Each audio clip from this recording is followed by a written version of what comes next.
Gracias una vez más por acompañarme a grabar este podcast. Y fíjense que el de esta ocasión, como ya se dieron cuenta por el título, tiene que ver con, otra vez, con los medios de contraste, pero sobre un fenómeno que seguramente se dieron cuenta porque se hizo demasiada información, demasiadas noticias en prácticamente todos los medios que nos llegan a los radiólogos de una crisis por falta de medio de contraste allá por la primavera empezó y que se supone que va a durar todavía unos meses más. Esto fue una cosa a nivel mundial, me ha tocado estar, como ya les he platicado recientemente, pues en el Congreso de la Sociedad Paulista y después en el de la CERAM, en la Sociedad Española, y sobre todo ahí en Europa. Esto es un tema de todos los días, es increíble pues el impacto que ha tenido, y también en Estados Unidos, no se diga, ¿no? Entonces, normalmente, aunque digo, esto pasó, pues yo no consideré que era como una cosa como para hacer un podcast al respecto, hasta que hace unos días leí un artículo en donde abordaron, y con cierta metodología muy buena diría yo, y científicamente el problema y cómo en un momento determinado podríamos resolverlo. Entonces por eso ahora decidí pues ya incluirlo. Entonces, pues gracias por estar conmigo y si me acompañan, pues vamos a iniciar la grabación del podcast.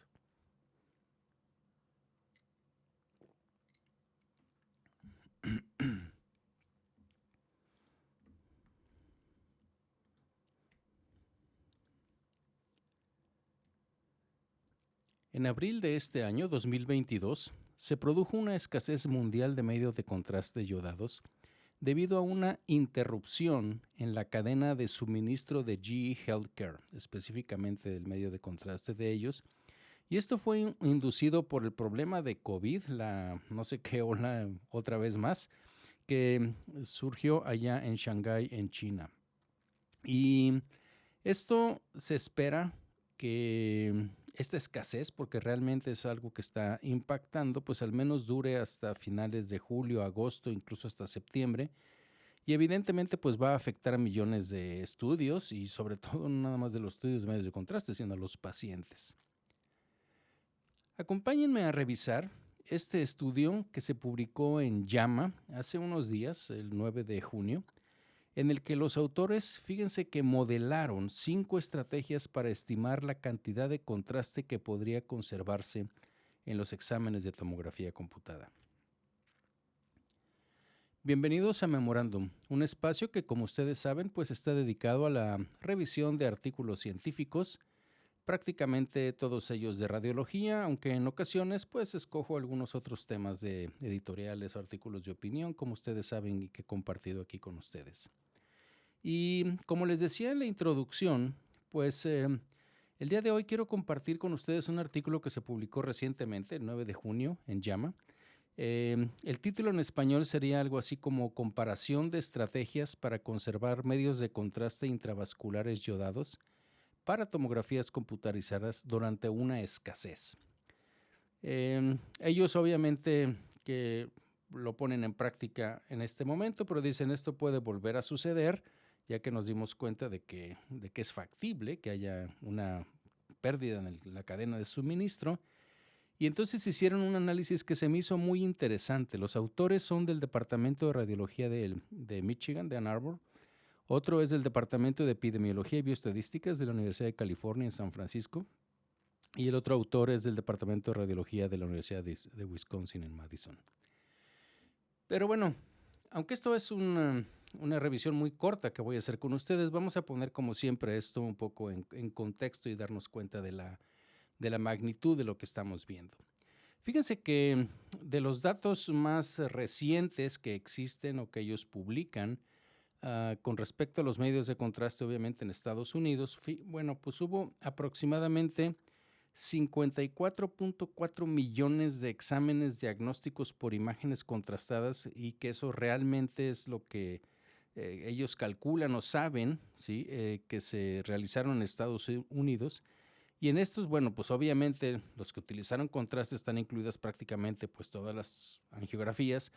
Y fíjense que en este estudio, donde incluye un registro muy grande a nivel nacional, con Medicare, Medicaid y de otras fuentes, otros registros que hay, resulta que el 48% de los 91.4 millones de tomografías computadas se realizaron en el 2019 con contraste. 48%, prácticamente la mitad de 91.4 millones de tomografías computadas.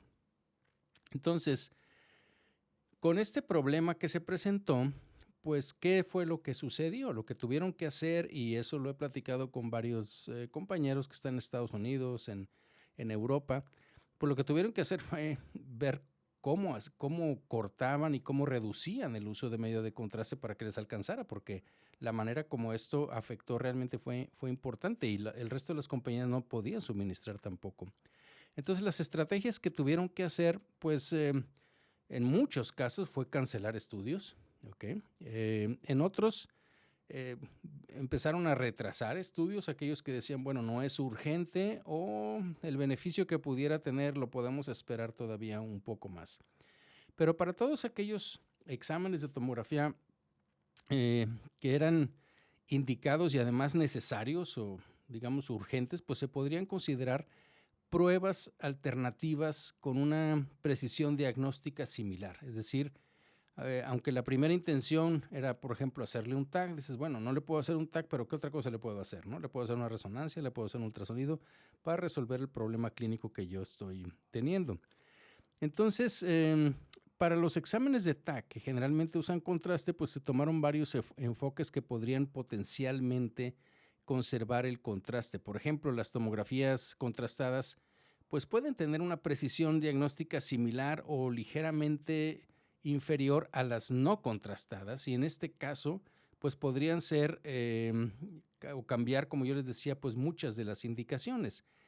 El volumen de contraste, por ejemplo, otra estrategia que se administra, se puede reducir, ¿no? Utilizando, por ejemplo, pues una dosificación que estuviera basada en el peso del paciente, que en muchos casos no se hace.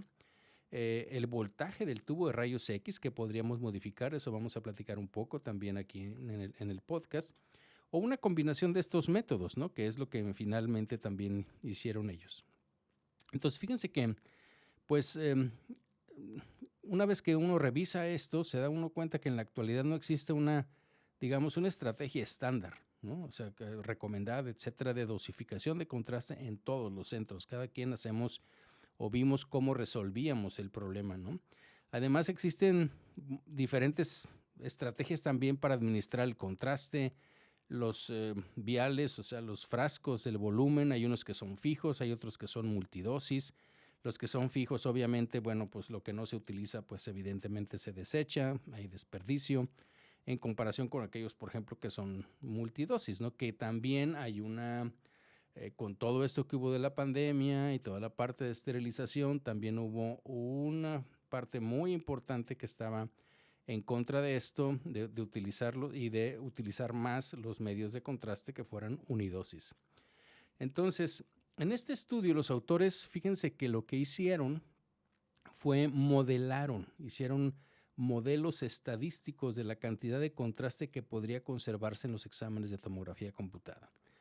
Entonces, todo esto lo tomaron como base los estudios que ya tenían y luego modelaron qué pasaría si hiciéramos cambios, ¿sí?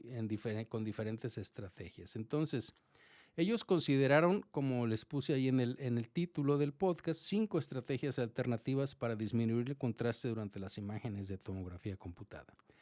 La primera, bueno, pues es una dosificación basada en el peso y podríamos decir, bueno, pues eso parece obvio y generalmente lo hacemos, pero la verdad es que no. Ahorita les voy a poner una tabla en donde básicamente ellos describen todo lo que hacen en UCSF, en California, en San Francisco, y bueno, no es precisamente así. La otra, y bueno, esa estrategia de decir vamos a dosificar basado en el peso, es lo que le llamaron el modelo A, o el primer modelo. El segundo fue reducir la dosis de contraste mientras se reduce el voltaje del tubo de rayos X. ¿Okay? Ahorita les voy a explicar un poco más. Ese es el modelo B. El modelo C, el tercero, es reemplazar la tomografía contrastada con tomografía sin contraste si no se predecía más que un efecto, digamos, negativo no significativo en la precisión diagnóstica Y esto, o basados o utilizando los criterios de idoneidad del Colegio Americano de Radiología. ¿Se acuerdan que hemos hablado de esto, de los appropriateness criteria del American College of Radiology? Bueno, pues de estos hay unas en las que, no sé, para diagnóstico de apendicitis, para diagnóstico de algunas otras patologías, no necesariamente, o un estudio simple y contrastado, te pueden dar más o menos la misma precisión diagnóstica. Entonces, en esos casos, de acuerdo con los criterios, o sea, no fue arbitrario, sino fue de acuerdo con los criterios, decían, ¿sabes qué? Este paciente no lo voy a meter con contraste, ¿ok? Y ese es el modelo C. El modelo D fue una combinación de los modelos A y C, o sea, en los que se necesitaba, se usaba basado en peso, y el modelo E, que finalmente va a ser el más exitoso, pues es el que hizo una combinación del A, B y C, ¿ok? O sea, de lo que es con el peso del paciente, reducir el voltaje y la cantidad de contraste con respecto a eso, y la otra es, si no se necesitaba, pues no se utilizaba. Entonces, ellos presentan esto en una tabla en donde están cada una de las estrategias de conservación de contraste por indicación clínica. Voy a tratar de describirla para ustedes. Entonces, en la tabla viene primero, ¿cuál es el modelo basal? ¿Sí? ¿Qué es lo que ellos hacen? Lo que tienen como base. ¿Okay? Como base es una dosis fija de 100 mililitros, por ejemplo, para el estudio de cerebro. De TAC de cerebro contrastado, obviamente. De 100 mililitros para lo que es cuello, tórax, abdomen, pelvis, columna, extremidades. ¿Okay? Lo único que es menos, aunque nosotros en particular en el departamento casi no lo hacemos, pero es con TAC, mieloTAC, utilizan 10 mililitros, pero bueno, eso lo mencionan, pero básicamente es 100 para cerebro, 120 para todo lo demás. Ese es lo que hacen normalmente. Bueno, el protocolo A, el modelo A, que estaba basado en peso, lo que hicieron es que se aplicaba esto a las dosis de abdomen, de tórax, cardíacas, de columna, de extremidades, a 1.4 mililitros por kilo, hasta una dosis máxima de 120, que es lo que normalmente daban. ¿Okay? Y la parte de neuro se quedó fija en 100 mililitros, ¿okay? Igual que 10 mililitros para la mielo. El modelo B, que es uno muy interesante, que es que tiene que ver con la reducción del medio de contraste de acuerdo al kilovoltaje. Fíjense que esto lo aplicaron razonablemente por cuestiones físicas, no voy a entrar en eso por cuestión de tiempo aquí, pero aquellos pacientes que pesaban menos de 80 kilos. Acuérdense que ya cuando pesamos más empezamos a tener muchos artefactos cuando bajamos el kilovoltaje. Entonces lo que pasó es de que aquellos pacientes que pesaban menos de 80 kilos, el kilovoltaje del tubo se redujo de 120 kilovolts a 80. Y eso tuvo una 40% de reducción en la cantidad de contraste, o sea, que era sopesado también, ¿ok? Los pacientes que pesaban más de 80 kilos no hubo cambio en el medio de contraste, así, eso se hizo otra vez con el peso, y tampoco se aplicó para los mielogramas, no se aplicó esto en pacientes, por ejemplo, aquí lo refieren para un trauma, ¿sí? Pacientes que se estaban haciendo evaluación de trasplante, o aquellos en donde tenían estudios previos, generalmente vienen aquí oncológicos, obviamente, y en donde el valor de unidades Hounsfield era importante, ¿okay? El realce o no realce de una lesión. Entonces, en esos pacientes no cambiaron nada. El modelo C es cuando se hizo, como yo les decía, un TAC simple, o sea, no contrastado, si se predecía que el efecto que iba a tener en el diagnóstico pues era un efecto no significativo y que iba de acuerdo con los criterios apropiados del American College of Radiology. Y como les digo, el D es una combinación del modelo A y C, y el E es A, B y C. ¿Okay? Entonces, ellos aplicaron, fíjense, estas reglas del uso de contraste en cada examen de una muestra de 1.040.000 estudios, 1.04 millones de exámenes de TACs que estaban en el Registro Internacional de Dosis de TAC de la UCSF, ¿ok? Y que fue realizado esto del 1 de enero del 2015 al 11 de marzo del 2021. Y esto es para estimar el uso de contraste total esperado. Pero fíjense que en el esto va a ser importante después porque es una de las cosas que va a hacer diferencia. Pero como yo les comenté al principio, a nivel nacional se supone que el 48% de los estudios tomográficos tienen contraste. Resulta que en el registro que tienen ellos de UCSF no fue el 48%, fue el 40% de las tomografías. ¿Ok? Y en cada una de estos se aplicó, o sea, todo lo que encontraron y lo modelaron, pues en las 5 estrategias, ¿no? Entonces, obviamente tuvieron que hacer una normalización y todos los volúmenes de contraste se modelaron utilizando una concentración de yodo de 300 miligramos de yodo por mililitro. Y este registro, pues, agrupa tomografías computarizadas consecutivas, fíjese, de 161 centros que están asociados con 27 organizaciones relacionadas con UCSF. Lo que hicieron los autores, pues, fue que escalaron los resultados, es decir, utilizando los datos de edad, peso, las indicaciones, el uso de contraste y todo lo demás, a una población hipotética de 1 millón, ¿sí?, de tomografías computarizadas en adultos y calcularon las reducciones porcentuales que iban a tener de acuerdo con cada una de las estrategias que se plantearon. Y bueno, hubo varias asunciones. Una es, por ejemplo, que el caso base, o sea, al principio, pues obviamente se pensó que, o se dijo que había, como lo tenían, pues los viales o los frascos multiusos, y básicamente después asumieron que en todas las prácticas podían hacerse pues esta dosificación del medio de contraste. Utilizaron, ahí viene la parte estadística, utilizaron el SAST como software estadístico y demás. Bueno, ¿qué resultados obtuvieron? Pues fíjense que para el caso base, es decir, como ya lo tenían, se estimó que se utilizarían 47.1 millones de mililitros de contraste para el millón de tomografías computadas. ¿Ok? Más o menos fue lo que 47.1 millones de mililitros para 1 millón de tomografías. Fíjense que el modelo que ellos utilizaron, donde cambiaron ahora, sí, lo que ya estaba, como les decía, de base 100 y 120 mililitros, y lo cambiaron por el peso, resulta que hubo una reducción, o habría una reducción, porque todo esto es hipotético, del 12%. Es decir, en lugar de gastar 47 millones de mililitros, gastarían 41.6. Y la reducción del voltaje del tubo y la dosis de contraste reduciría, fíjense, en un 25%, o sea, de los 47 a 35 millones de mililitros.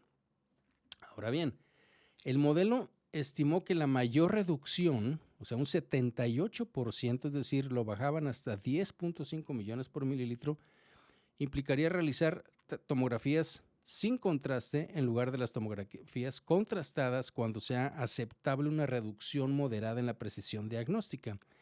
Y bueno, pues obviamente si no inyectas contraste, pues básicamente ahorras, ¿no? Y se estimó que la combinación de los 3 enfoques, ¿sí?, como yo les decía, que es la parte E, pues logró una reducción, fíjense, de 83%. 7.8 millones de mililitros comparados con los 47 millones. Entonces, la estimación del caso base para los viales que eran de 100 mililitros de un solo uso serían, si no utilizamos el multidosis, serían de 77 millones de mililitros frente a los 47.1 que yo les decía si utilizamos esos viales o frascos de usos múltiples, ¿ok? Entonces, nada más para tomar en cuenta esa situación en cuanto a utilizar esos viales y desechar todo lo otro o simplemente utilizar lo que necesita cada paciente. Bien, pues como parte de la discusión del artículo dice que, bueno, pues este estudio de modelado, porque finalmente pues es un estudio de modelado, pues estimó que el uso de contraste intravenoso para tomografías computadas podría reducirse, como les digo, pues en aproximadamente 80%, ellos dijeron 83%, mediante el uso de las combinaciones de estrategias que ellos mencionan, ¿ok? Y este análisis, finalmente, ellos también dicen, bueno, pues tiene varias limitaciones, ¿no? Pues el primero, pues obviamente es un estudio hipotético basado en lo que utilizábamos antes y qué pasaría si a esos mismos pacientes o un número hipotético igual de pacientes, o sea, de 1,000,000, pues aplicáramos estas reglas con la distribución de edad, peso, indicaciones y todo eso que tenía el 1,000,000 que tenían antes, ¿ok? La otra cosa es que ellos dicen, bueno, fíjense que la menor prevalencia del uso de contraste en nuestra base de datos, que fue el 40% frente a una estimación nacional del 48%, pues indica que evidentemente se subestimaron el porcentaje de reducción calculadas en las distintas estrategias, ¿ok? O sea que probablemente el resultado sea incluso mayor o mejor. Ahora bien, un grave problema, si queremos, o limitación, pues es que no se modeló la reducción de la precisión diagnóstica y el daño potencial que los pacientes pudieran tener al no hacer un diagnóstico si necesitaban una tomografía computada o si nosotros decidimos que no la necesitaban. Por ejemplo, para hacer diagnóstico de apendicitis, como les decía, pues dices tú, no necesito un contrastado, me ayuda bastante, pero no lo necesito para hacer el diagnóstico. Y entonces, pero eso no se calculó, ¿ok? Ni tampoco calcularon todo lo que tendría que hacerse, si tenemos que reembasar los viales en uno solo más grande, todo lo que podría implicar el uso ahora de, pues de los cambios de los catéteres y demás, con toda la cuestión de la esterilización. Entonces, bueno, la otra cosa que ellos dicen, pues obviamente que el estudio se limitó a tomografías computadas, pero hay otros exámenes, pues prácticamente como la angiografía, por no decir otras, que utilizan medios de contraste y que finalmente pues esos no hicieron ningún análisis con respecto a eso.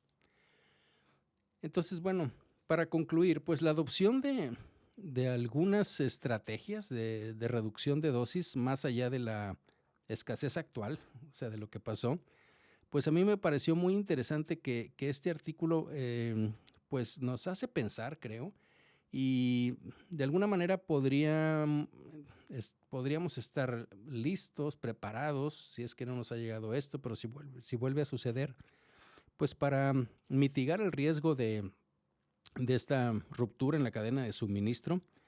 Pero por otro lado, creo que también vale la pena que ver que esta cuestión hipotética podríamos aplicarla en el día a día, en reducir la cantidad de contraste probablemente que necesitemos para hacer el diagnóstico en muchos pacientes. Les digo, si vamos a hacer un estudio de angioTAC, pues definitivamente necesitamos algo así, pero si podemos evitar la cantidad de contraste por un lado y por otro lado el desecho, que ya hemos hablado en otro podcast reciente sobre la cantidad de desecho de medio de contraste que nosotros estamos haciendo tanto en el hospital como con los pacientes una vez que pues, lo eliminan por la orina, bueno, pues creo que tendríamos un impacto positivo tanto para la parte económica, la parte de salud de los pacientes y también para el medio ambiente. Pues bien, espero que haya sido de su interés. A mí me llamó la atención. Como les digo, esto es algo que estaba sucediendo en todos los medios de comunicación de radiológica, en todas las revistas, lo que nos lleva de correos, la crisis por esta escasez que pegó bastante fuerte en algunos lugares. Y se me hizo interesante que estos autores pues abordaron el problema y dijeron, bueno, ¿cómo podemos contribuir para que si en un futuro sucede una escasez, como dice el título del podcast, pues qué podríamos hacer? Bien, pues agradezco mucho su interés y le agradecería como siempre sus sugerencias, sus comentarios en las diferentes plataformas de Memorándum y nos escuchamos en la próxima. Ustedes que se quedaron conmigo hasta el final, pues les agradezco también. Espero que haya sido de su interés. A mí, como yo les dije aquí en el podcast, me pareció interesante y creo que de alguna manera podríamos incluso aplicar algunas de estas cosas en nuestros pacientes del día a día. Entonces, muchas gracias por su atención y nos vemos en la próxima.